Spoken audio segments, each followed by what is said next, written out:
Hello, everyone. Darren Cross here. This is week 7, and in week 7, we're going to be covering chapter 8.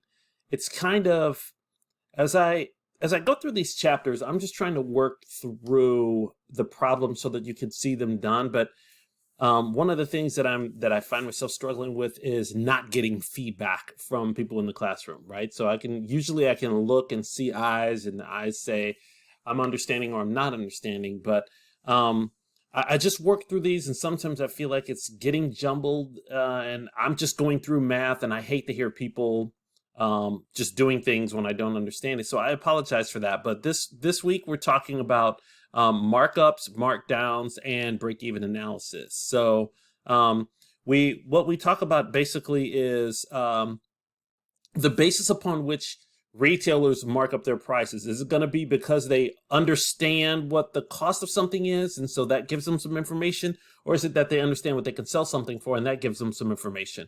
So we look at that. We figure out, we look at dollar markup as well as percentage markup, and we figure out how to calculate all of those things, how to find selling price, cost, dollar markup, percentage of markup. We even look at markdowns because that happens a lot as well. And we go into perishables. So what happens when you buy a bunch of things, you buy a bunch of apples that you want to sell, but some of them are rotten, but you still need to get the same amount of money, right?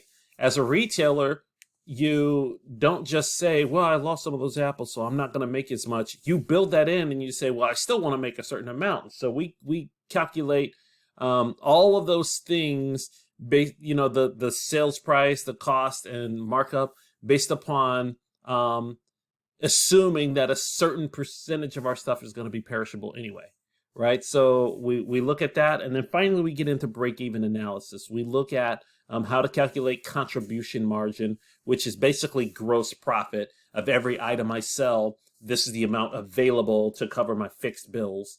And then we look at break-even analysis. How many of these items do I have to sell in order to cover my fixed bill? So I know it sounds like a lot. I know there's a lot coming at you. This stuff can be complicated, so I'm encouraging you, if anybody has any questions or if you want to talk to me, we can set up a Zoom and I can work you through some of these problems. I've done it a couple times with students, and I think that it's probably a good thing for them. So if you have any questions at all, please, please, please do not hesitate to reach out. Good luck, everybody.